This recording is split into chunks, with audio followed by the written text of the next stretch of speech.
Hey everyone, welcome back to Talking Balls. Today is Tuesday, 18th of August, and the Premier League 26-27 Premier League season kicks off this Friday on the 21st. Arsenal hosting Coventry City.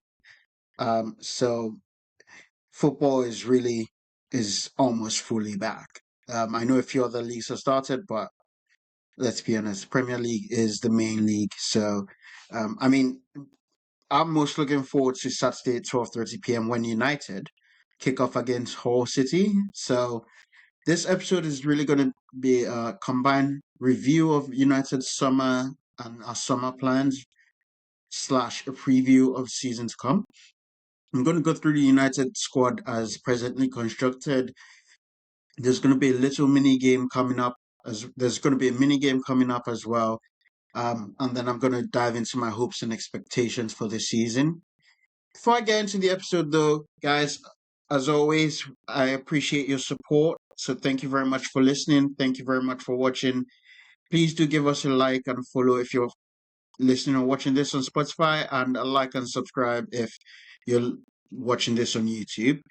As always, I'll include links in the show notes. And of course, leave a comment if you've got something you want to say, if you've got something you want to add, if you've got a question, or if you disagree with something, or heck, even if it's unrelated to the topic, if it's sports related, just bring it up, leave a comment, and I'll do my best to get back to you. If you want a more personal conversation, as always, email is daretoyan@gmail.com, DARETOYAN@gmail.com. That's also going to be in the show notes. First things first, just look at a little bit of United's transfer business this summer. We brought in Andre Santos from Chelsea, £48 million, playing central midfield. We've got in Yuri Tielemans as well from Aston Villa, another central midfielder, that's £5 million. We brought in Carl Darlow, who was at the end of his contract with Leeds, coming in to be United's backup goalkeeper. And we've got 18-year-old winger Tynan Thompson from Tottenham Hotspurs for £4 million, with 4 million in add-ons, taking a total of £8 million. In terms of outgoings, we've sold a few youngsters. Andre Onana has left on loan to Trabzonspor, no option to buy or anything. It's a full loan.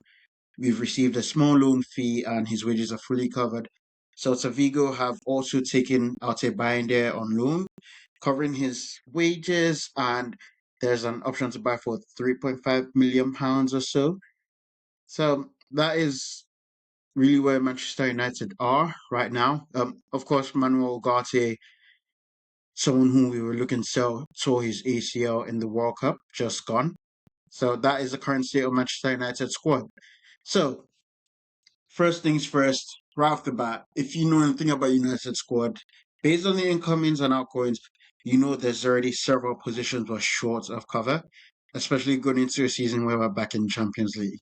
That is left back, central midfield, and we still need a bit more quality at a striker. So I'm going to talk through these positions.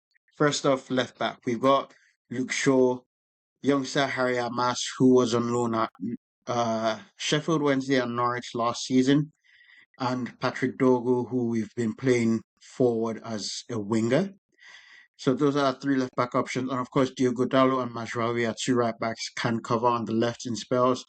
Lisandro Martinez can maybe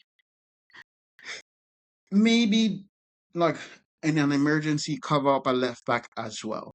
Of course, that leaves us really tight because Hamas Young played in Championship. He's not tested at Premier League level or Champions League level.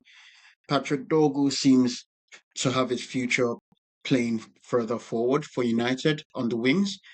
And Luke Shaw, for the first time, I think, in his career, played 38 Premier League games last season. Of course, he was helped by the fact that Manchester United played 40 matches the entire season. So he basically played one game a week. And that was brilliant. Considering his injury history, it was brilliant for him to have all these days of recovery. Going into the season with Champions League football, we're going to be playing every 3 to 4 days. and it is unrealistic, even if his injury record was spotless, which is far from. It is unrealistic to have him play every game or most of the games again this season. Um, Chances are he might be able to go through 35, 40 games. And that doesn't mean start. I just mean play through 35, 40 games. Realistically speaking, United should be aiming to play 55, 60 games in total this coming season. So we do need a top class left back.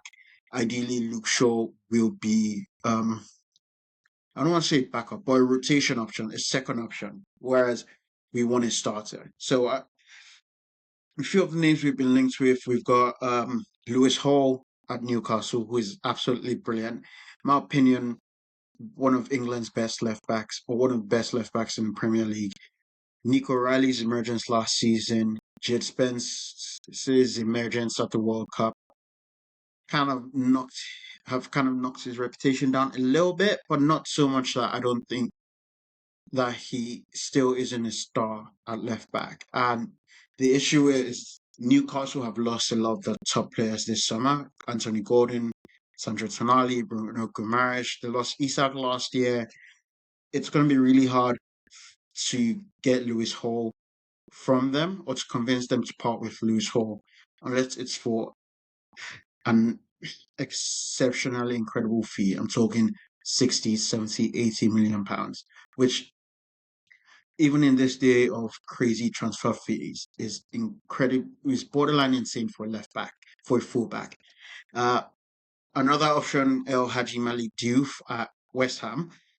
Now, with Diouf, Hall is 21, 22, so he's like, I can see why Newcastle demands such a high fee for him. Top quality player, and of course, he's still young, so he's easily got a decade in front of him at the highest level of football.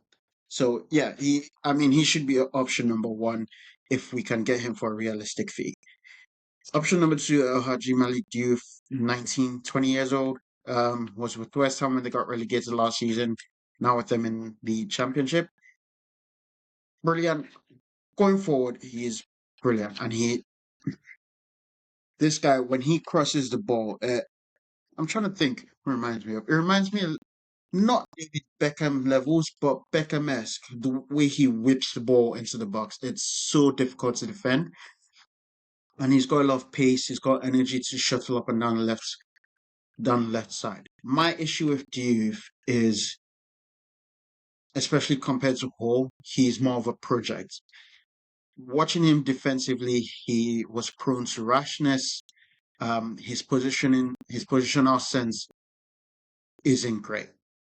And I think that was an issue with Harry Amas as well, which is why Eric Ten Hag and then Amorim sent him out on loan. You could see defensively his positional sense was not great. He needed to develop that.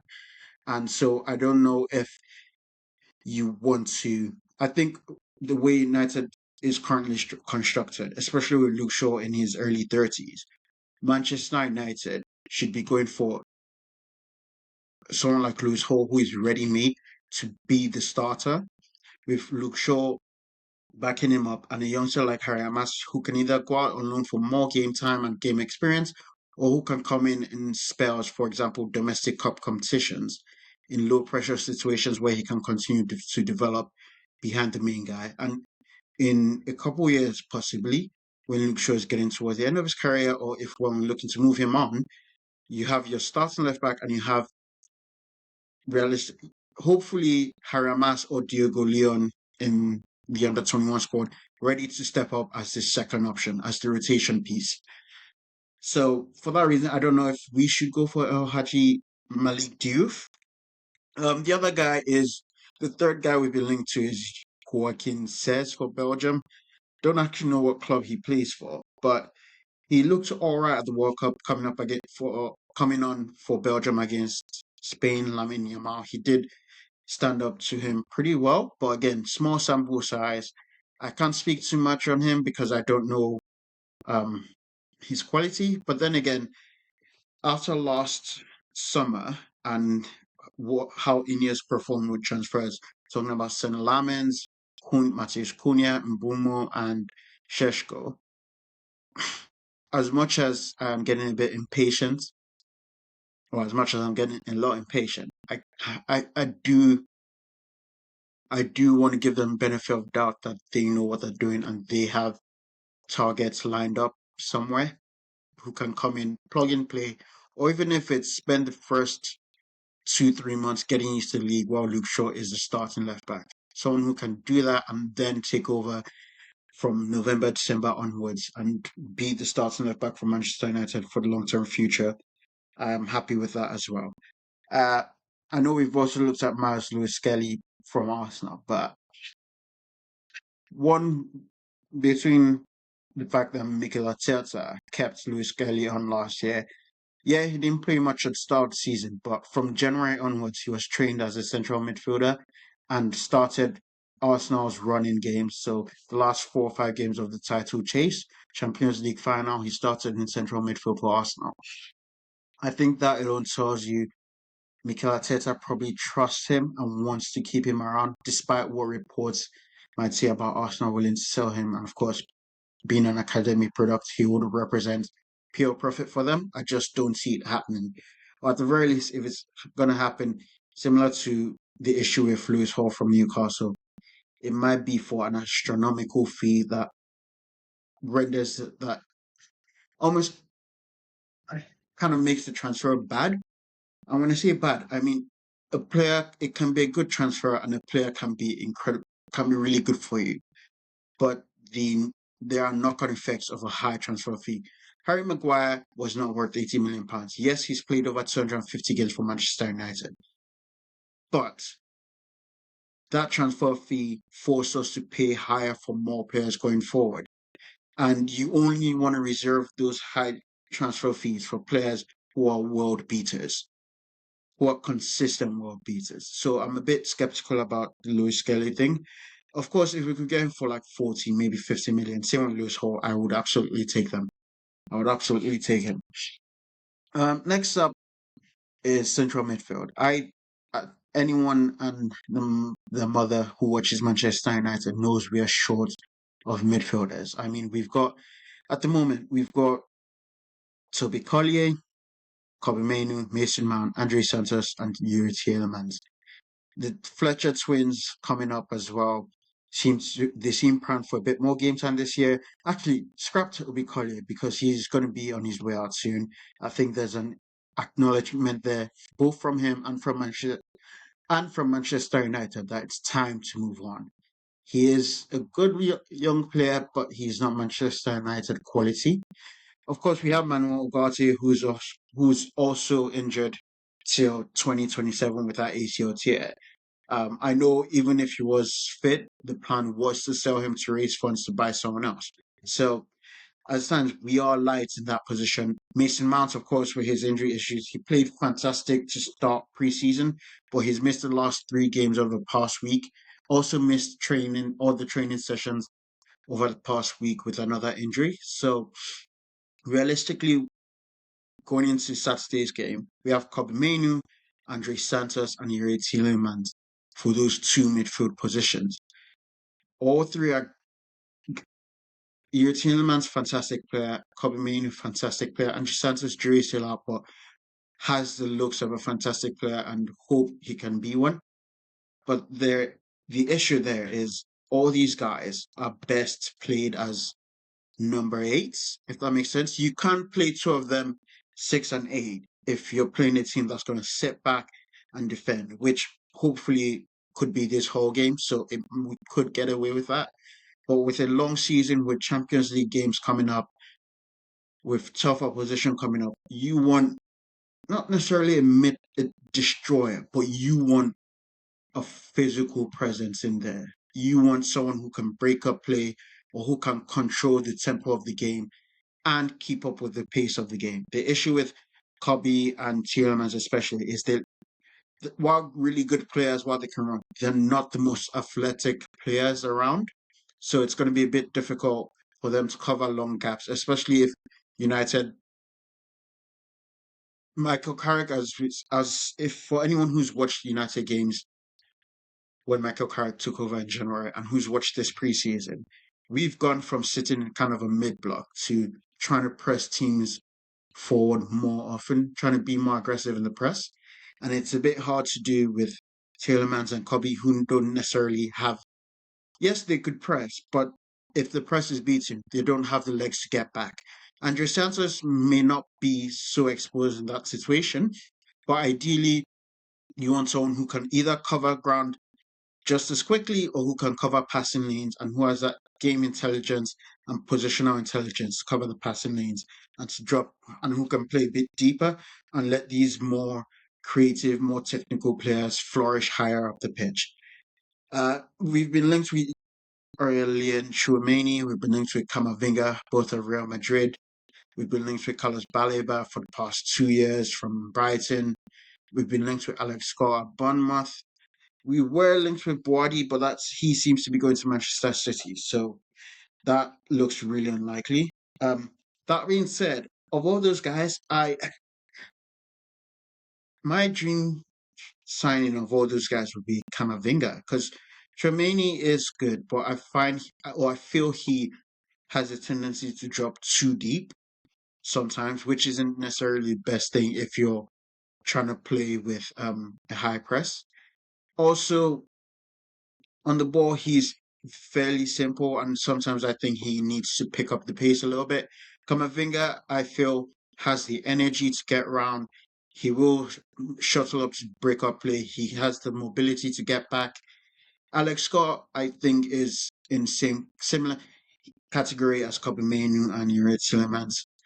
Not that, and Andre Santos, not that he lacks mobility. He is very mobile. He's got the physicality required, as we've seen with Bournemouth.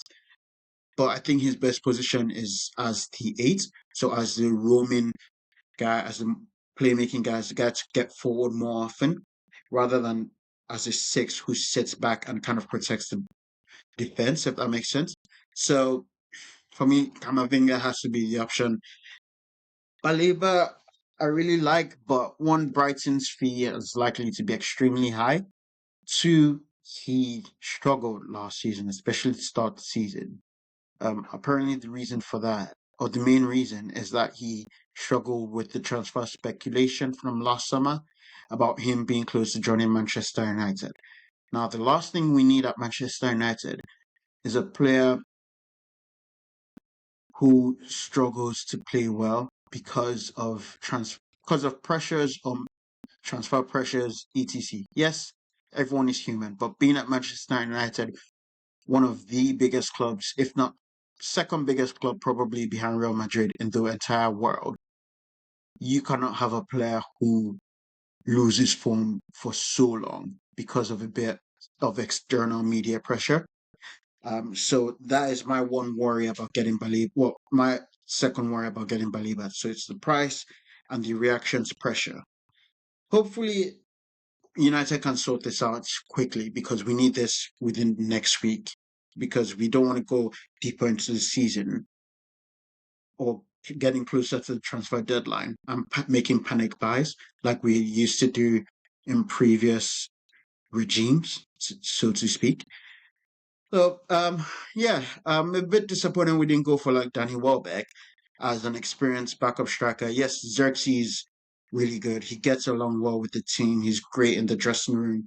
But I think, and to be fair, Xerxes can probably play in the Champions League, where the game is a bit slower and it doesn't require him to shuttle back and forth as quickly or as much. But I think just having Danny Welbeck, especially with Sheshko's injuries, he's missed the whole preseason with an injury. Having Welbeck with his experience, with his knowledge in the dressing room as well, also being an United Academy graduate would have been brilliant. Just having those three guys as a strike force, I would have been absolutely happy with that. So yeah, onto the mini game. So this is a game called Keep Last Chance Sell. And I'm basically going to go through United's first team squad as it's listed on the Manchester United website. And I'm going to give my opinion on whether to keep a player, sell a player, or last chance, which means they've got one more season to step up or we sell.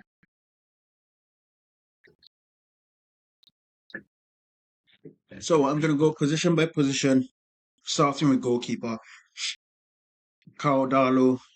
Got him on a free this summer, end of contract with Leeds. He's going to be United's second keeper at the backup. Absolutely key. I mean, he's 34, 2-year contract. He was Leeds' first team keeper, the starting goalkeeper last season. He is Premier League quality. I see no issues with this at all. Keep. Tom Heaton, 39, 40 now. He's the senior, the old head in the goalkeeping room. He is the one kind of giving sagely advice to Sonny Lamens, who came in at 22, 23. He's also a United Academy graduate, so that's great for registration. I'm guessing he's probably also doing his coaching badges with United, so he could be helping the keepers in the younger squads as well. Absolutely keep. Dermot Me, youngster, he's been in the team this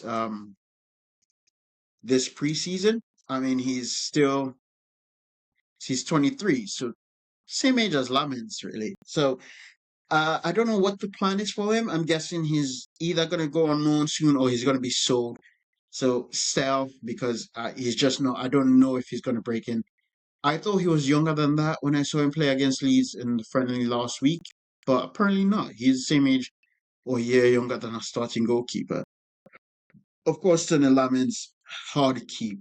There is no one. I'll be honest. I generally wouldn't exchange him for any other keeper in the world. I just won't. Like there are keepers who are better, yes, but the age, the stature, the demeanor, the ability, the profile, all those things combined, I wouldn't exchange him for any other goalkeeper in the world. Andre Onana out on loan at Trabzonspor. Yeah, sell. Once he, I don't.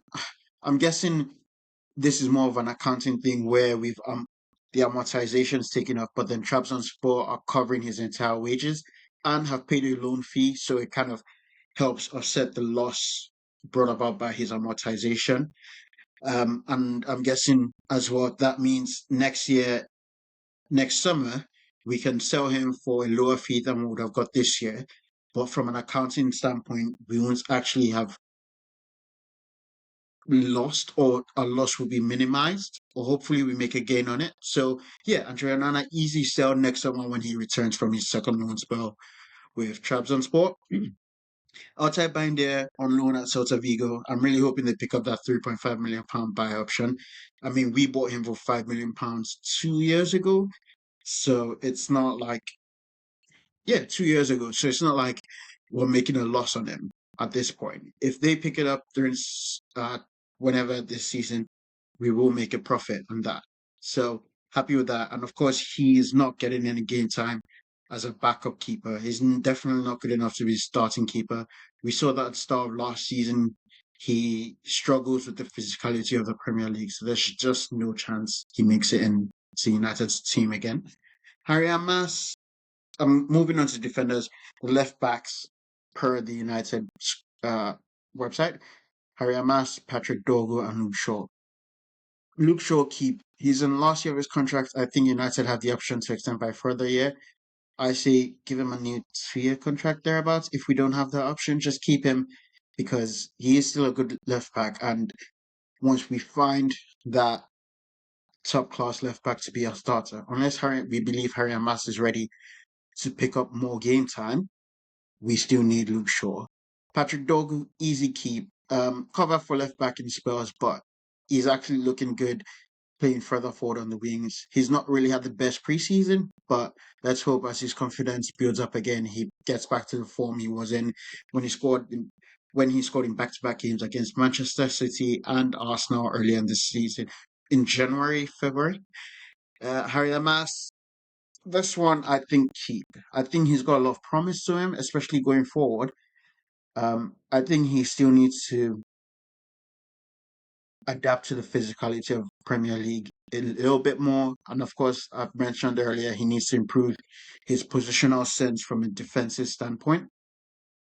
But the promise is there. He could be a star at left back, if not at the very least, a Premier League quality player. So keep whether we want to loan him out again to maybe not so much Championship side, but a lower table Premier League side.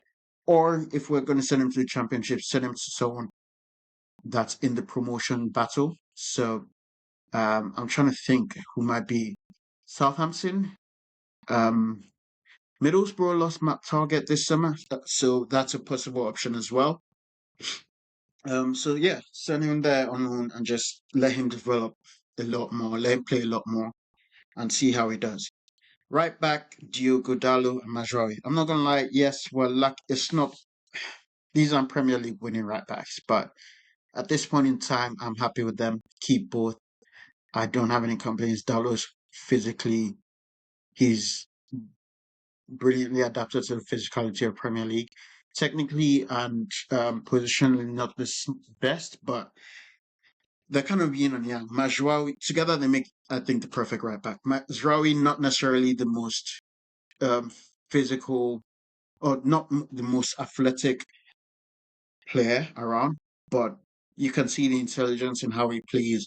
He knows when to come inside, he knows when to go on the outside, he knows how to hold his position, he knows when to dive in, when to stand off his attacker, and he's quite good on the ball. I haven't really seen him cross, but he's very good at stepping into midfield and helping us keep possession. Dalot is more of an out and out fullback slash wing back who loves to get forward. He needs to improve. Diogo Dalot, that is, needs to improve his he needs to work on his composure because he misses some gilt-edged chances, and he's done to the last 2 seasons now. There's games, big games. If I remember West Ham, I remember City, and there's a few more in there. Bournemouth, where he's missed gilt-edged chances that really a Premier League player, especially one for Manchester United, regardless of position, should be putting away. But I'm happy with those two for now, so definitely keeps. Now onto our centre backs. Matthias de Ligt, keep. He is United's best centre back when fit, although he hasn't played football for us in almost a calendar year with some back injury. He's struggled with some injuries. I don't know what's happened, but he is United's best centre back when fit, so easy keep. Aiden Heaven, young Aiden Heaven, impressive preseason. He's shown a lot of promise, shown a lot of calmness and composure. Still 19 years old, definitely a centre back of the future for United. Even a bit of a centre back of the for the now as well. So another easy keep. Harry Maguire, the old head of this centre back group. We've seen him over the last few years. We saw when he was playing really well for us. And then he had that dip in form for England, and Manchester United got booed by his own fans. United were offering him up for sale, other clubs were in, and he refused. He wanted to stay, he wanted to fight for his place. Heck, he was stripped of captaincy by Eric Ten Hag, came back, fought for his place, showed professionalism, showed grit, showed the kind of attitude he wants in a Manchester United player. Harry Maguire, an easy keep. Probably behind Aiden Heaven, I would say he's the easiest keep for me in this one. Lenny Euro has shown promise. He started getting on a bit better in recent times. He struggled coming into the Premier League with Manchester United, but he's looked better. He's kind of bulked up a bit more this season and preseason. He looks stronger, still athletic. He and Heaven are the centre backs of the future for Manchester United. He's even played a bit at right back and done really well actually, or done well in this preseason at right back.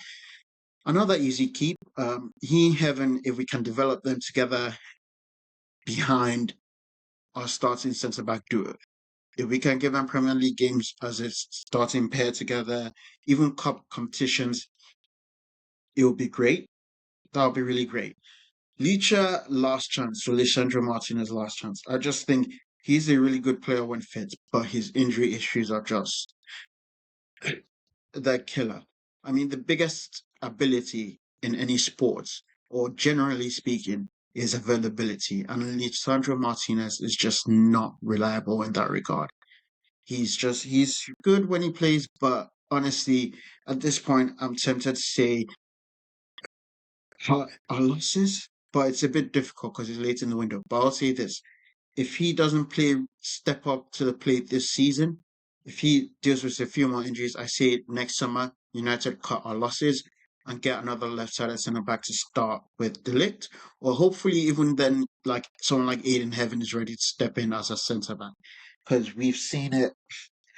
We kind of we missed a trick getting Marcos Senesi, in my opinion. Honestly, I would have sold Lisandro Martinez this summer, maybe after the World Cup or as the World Cup was proceeding, and he looked good, and Argentina were getting deep into it.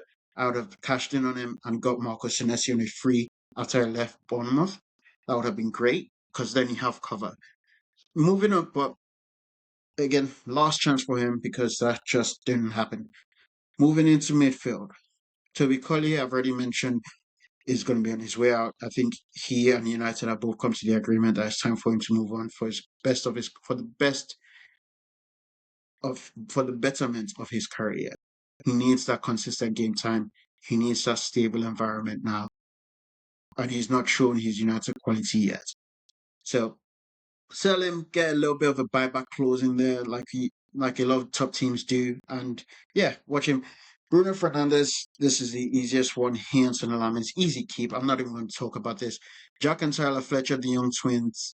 Yeah, those two, keep them, send them on loan, keep them in training under 21 team, give them a bit of game time in cup competitions, coming on in Premier League games. Why not? You keep Kobe Mainoo, another easy keep. I'm not even going to talk. Mason Mount is a difficult one.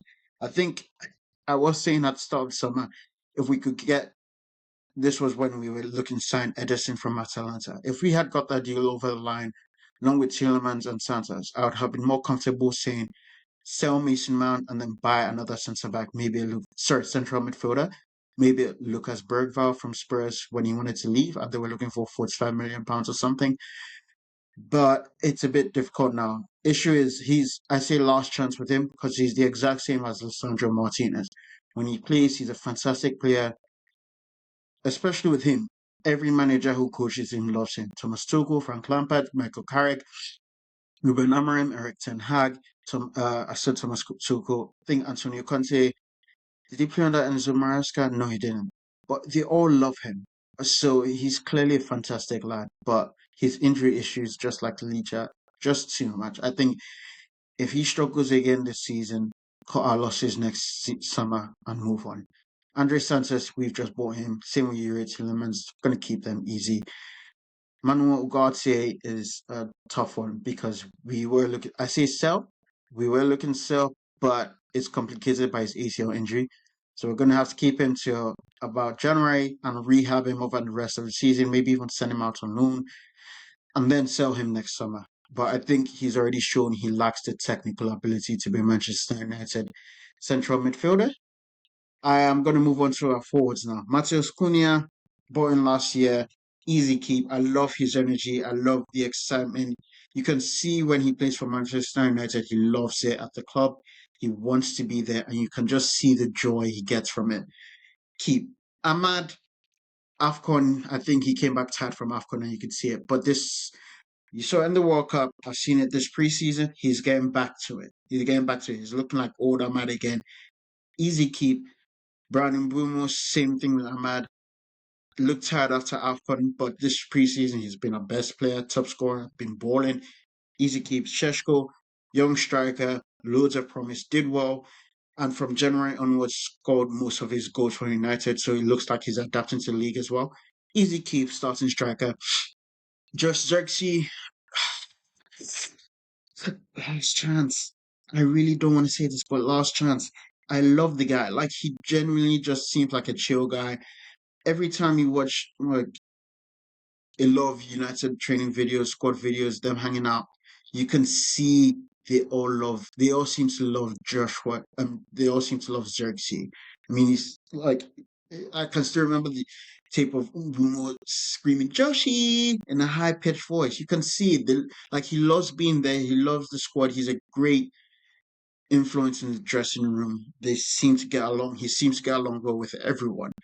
But I just think the physicality of the Premier League doesn't suit him. And and the unfortunate thing is this guy has techers. Like, he's 6'4", massive, big throw. But when he gets the ball at his feet, my goodness, he's slick with it. Like, so unfortunately, I'm going to give him last chance because it is at the end of the day a business football. So I think if he struggles this season, we might have to move on and get someone else because squad space is limited, and we've got to make sure we get contributions from everyone. Shea Lacey, youngster, prime to join the United first team this season. We saw sparks here and there last season, but I think he's going to get more game time.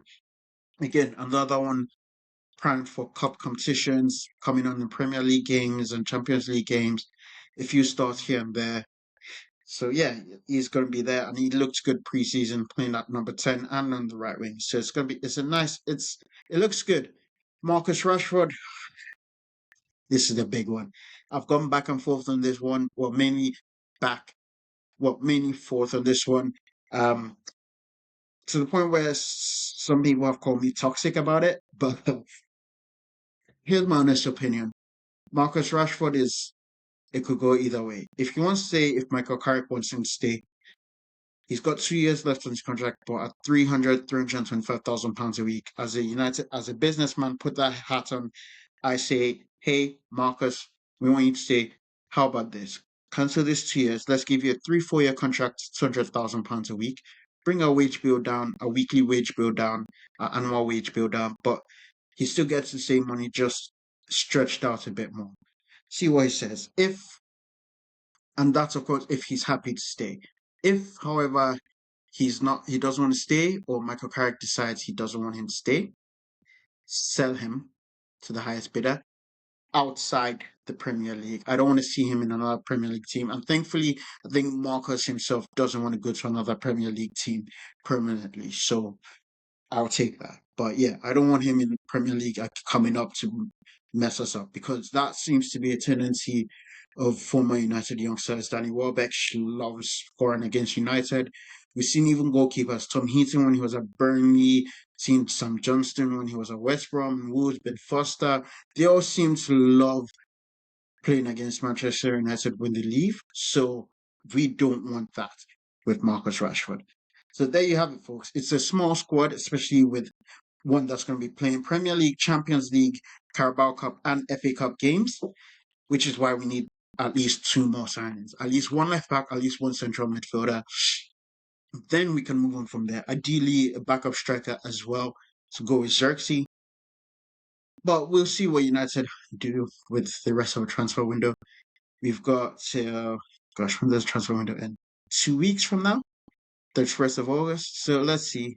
We can only hope and pray. In terms of season expectations, I mean, for me, not perfect season, obviously. Perfect season, we win every Champions League, we win every trophy we're involved in. But honestly, I would take another top 4, top 5 finish where we guarantee Champions League football through the Premier League. We do well in the group stage of Champions League, and we get to, at the very least, round of 16 quarterfinals. Of course, depending on where we finish and the round. If we finish between positions 9 and 24 and we play the round of 32, depending on a draw, I wouldn't be too upset going out there, depending on who we get. If we get like a Real Madrid or Bayern Munich or PSG or something like that. Otherwise, I expect at least round of 16 finish in Champions League, potentially quarterfinals. Carabao Cup, for me, Carabao Cup shouldn't be, I've said in earlier episodes, shouldn't be a competition for clubs in Europe. But for this season, I'll be happy if United use it to like blood in youngsters, like I said about Leniero, Aiden Heaven, give them those games as the starting centre backs so they can build up that partnership, develop that partnership. We've seen the likes of Jack Fletcher, Tyler Fletcher, Shea Lacey, all these youngsters, Harry Mass, give them those games, let them play. Carabao Cup, again, I don't know what the round is, maybe around the 16 round quarterfinal. FA Cup, ideally, I want us to get to the semi-final. I want us to win that. I want us to win a cup. So actually, flip that and Carabao. If we can win one, or at least get to the final one while getting to the quarterfinal of the other, I would be happy with that. Rolled in with a top 4, top 5 Premier League finish and get into the round of 16 in the Champions League. For me, I'm happy with that. I understand it's a process. See what happened with Arsenal over the years. We are just going to go right to winning everything. And we are still building this squad. These guys are still getting used to the tactics Michael Carrick would want them to play. Because I'm sure the way we played from January onwards maybe wasn't necessarily the style he wanted, but the style he felt was best to just finish out the season with and ride the season out with. So we'll see as the season progresses how United go on. Thank you guys again for listening. This has been me, your host, Ayafair, and this has been Talking Balls. See you next week.